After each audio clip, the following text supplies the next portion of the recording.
You've got to beg just to get in line. The fights, the lies, I just tried to be good. You've got to break to get out of the woods. Trying to come to terms with the fast-paced nature of 2018. The best start to a year, the best feeling that I have, and overall, it's not been a bad January, because in my pocket, yes! The keys to myself and my girlfriend's new home have arrived. We collected them this morning, and I've done the all-important essentials of bringing my Xbox, my laptop, and my camera with me. I'm by myself because my girlfriend is at work, and today I have organised for some deliveries to be done to the house so that it is a little bit more livable, because literally there is nothing in here apart from a TV and an Xbox. So today I am basically in this place all day, which isn't a bad thing because I'm going to get accustomed to chilling out by myself, not having my mum with me.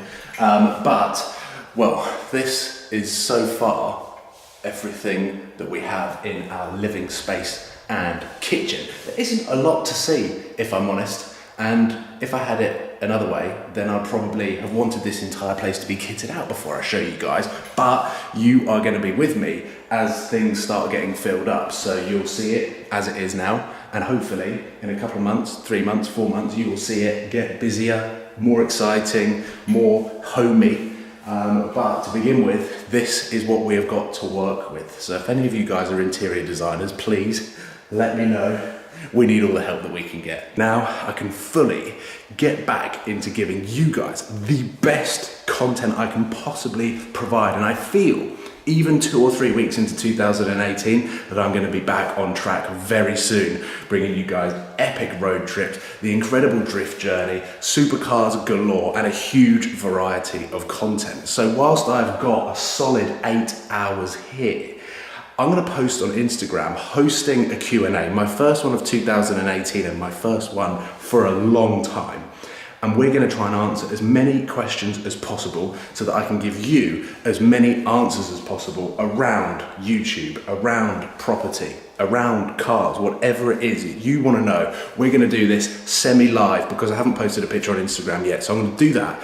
And then we're going to do a Q&A whilst I wait for the Skyman and the next guys to come and do some deliveries.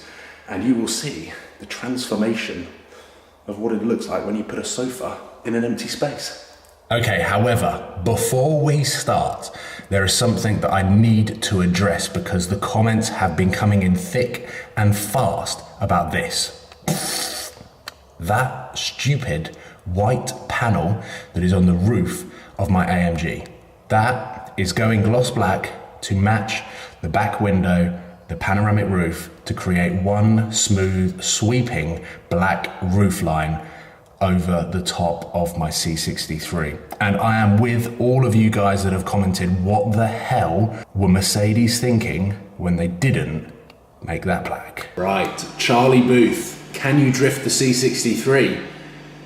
I can, and actually, the first left-hand corner that I had on my drive, which I didn't put in the video, I actually got it sideways in second gear. Brad Baker on Twitter has asked a very good question. When is my new series with Tony coming up? The one where you said about the best car. Now this is something that I'm working with Tony on coming up with a sensible buyer's guide to different price brackets on Auto Trader. I spend all of my time when I'm not doing anything on Auto Trader, piston heads, or playing CSR2. However, I thought that I sensibly showed what it was like actually going to buy a C63 when I went down to Romans and then went to Tony's after, and we discussed about depreciation, everything like that. So Brad, fantastic question. I'm hoping to pick this series up in the first couple of weeks in February. And what we're going to be doing is myself and Tony are going to be talking about a specific price bracket. Tony has got all of the industry knowledge. I've got a fair amount of market knowledge and automobile knowledge. So hopefully combined, we can come up with a sensible series talking about what is the best car that you can buy for £5,000, for £10,000, for £1,000, for £25,000. So that is something that I'm working on and hopefully can spread it across an entire year of 2018. Who doesn't want to see more Tony? Right, I thought that I heard a van, and the thing with these very high windows is that I can't see out of them. So I have to jump up. Great designing! But let's carry on. There's a good question here from Tom Denny, who has asked me whether I would get a left-hand drive Murcielago if it was cheaper than a right-hand drive, or would I pay extra for right-hand drive? And I think with the Murcielago, because this car is going to be my special car, the one that I drive every now and again, and it is also going to be my pride and joy, I don't necessarily think it matters as a driving experience whether it's left-hand drive or right-hand drive in the UK. If the right car came up in left-hand drive, in a good condition, mechanically sound, I would buy it. I wouldn't think twice about buying a left-hand drive car because I'm not going to do the daily stuff like going into car parks and trying to reach across to get parking tickets. It's not going to happen. The only thing with a left-hand drive car is the blind spots when you're pulling out of T-junctions and things like that, which you saw when I drove the left-hand drive one in VVS. Would I pay extra for a right-hand drive one? Right-hand drive cars are obviously a lot rarer, meaning that the value of them is higher than a left-hand drive car. The market's even smaller, so when I come to sell it, a right-hand drive car really only goes back to the UK, whereas a left-hand drive car, I could potentially sell it back into Europe. So very good question. I would buy a left-hand drive Murcielago if it was the right car, and I would probably want to buy a left-hand drive car over potentially spending a little bit more money on a right-hand drive car. Let's have a look at what is going on Instagram. Now this is the first time that I've gone on Instagram, so there could be 5 questions, there could be 105 questions. There's 308. 308 questions in an hour. So we're not going to do all 308. What I'm going to do is try and answer questions that are relevant to the videos that I've done, but also relevant to 2018. GER1.LAJQI. And that is, where do you see yourself when you're going to be 30? In brackets, probably a pro drifter. And actually, this question is so relevant because I turned 27 last week. I've got 3 years. Now, when I was 18, 17, the only goal that I had was I wanted to have a Lamborghini by 25. That was all.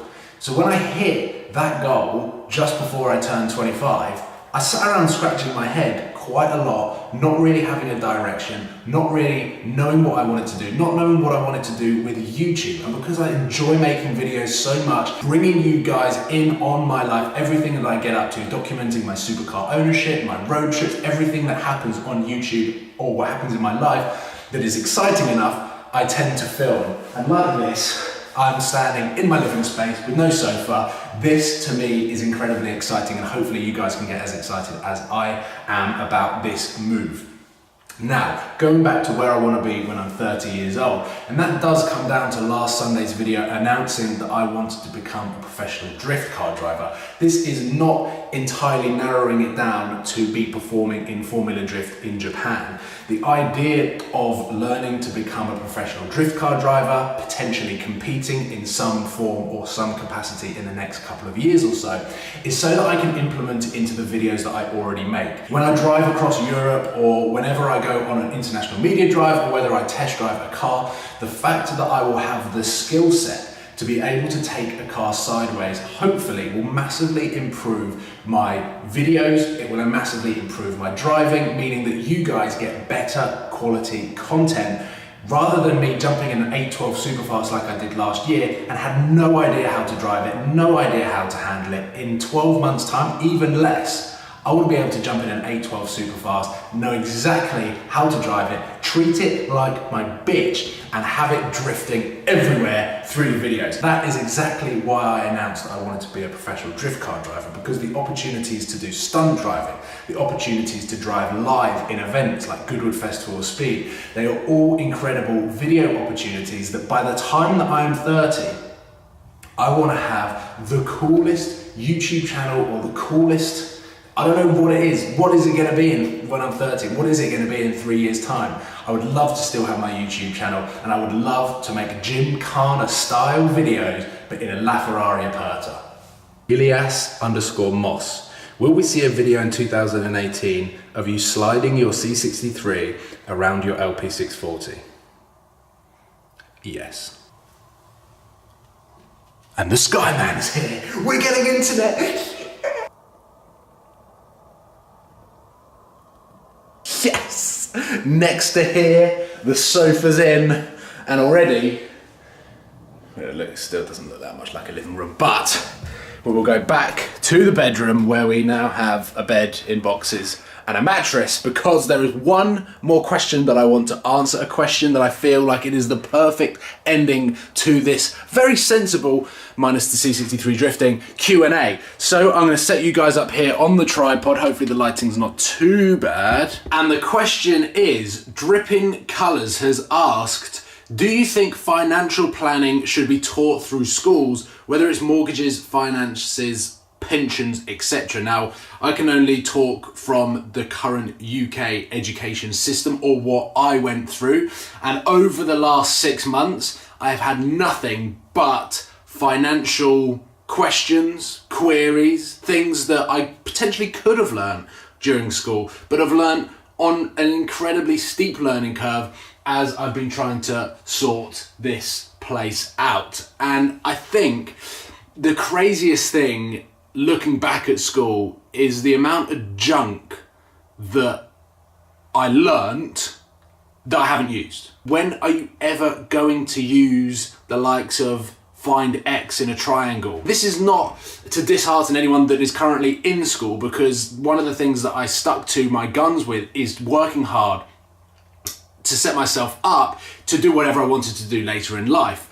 And I went to university, had an incredible time, learned so much at university, but still, even between 20 to 23 years old, I was never taught anything about mortgages, taxes, pensions, things that you get thrown into the deep end with no armbands. Maybe the schools and the governing bodies have identified that the quickest way of learning these type of things is by doing them right there and then having to do them to a tight deadline. If you learn them in school, maybe you might get some people that listen, you might get some people that never do their homework, but it comes down to, now that I've gone through this process of buying my first property, I've gone through the processes in the past of buying cars, that you do, and that's maybe my way of learning. My way of learning is just doing something, getting hands-on with it, and that's always been my way of learning. This has been an incredibly stressful 6 months, to the point where I didn't want to make another YouTube video. Around October, November, I was so down in this incredibly depressing downward spiral, because all of my stress and pressure was in the house, and everything that was going on, chasing solicitors, chasing the estate agents, chasing everyone that was involved in making this possible, knowing that I couldn't document it on YouTube and I couldn't bring you guys in on how I was feeling, but then having to go out and try to film something when I wasn't happy in myself, I wasn't fully there with the amount of stress that I had. And you probably saw that in the videos that I was making in September, October, November, that I was struggling. And to now feel completely relaxed and excited, apart from the fact that I've got to build this bed with my own hands, it just feels incredibly relieving, I think is the best way to describe it. So yes, I do believe that we need to be taught the basics in school about how to save money, pensions, jobs, taxes, self-employment, and mortgages, because it is all important, and these are all things that everyone is going to have to go through at some point in their life. So I'm going to grab this back and move back into the echoing room, because I'm now going to start editing this Q&A. But that finishes off and rounds off the first Q&A of 2018, and there were so many questions. I wish I could answer them, or I could almost do an entire series throughout January of answering all of the incredible questions that you guys had submitted on Instagram and Twitter. Hopefully you guys have an amazing weekend. There are some freaking awesome content, nearly swore there, coming soon, because I'm jumping on a plane tomorrow with a few familiar faces you will know. And we're going to be driving a very interesting car of 2018, but there is also a lot more happening in the following week, starting at Dub Customs. So, ladies and gentlemen, thank you so much for tuning in. Hopefully you've watched and enjoyed this Q&A. Let me know if you want to see more Q&As, and if you have got any burning questions, then please comment below or slide into my Instagram DMs, and I will do my best to answer them privately, or potentially make another one of these videos. But right now, my laptop is on, Premiere Pro is loaded. I have already got quite a few of the files in that I'm editing. I'm starving, it's 3 PM, all of the deliveries are here, but over time. Cảm ơn các bạn đã theo dõi. Các bạn hãy bấm like, comment và hãy bấm nút đăng ký để ủng hộ cho kênh mình nha.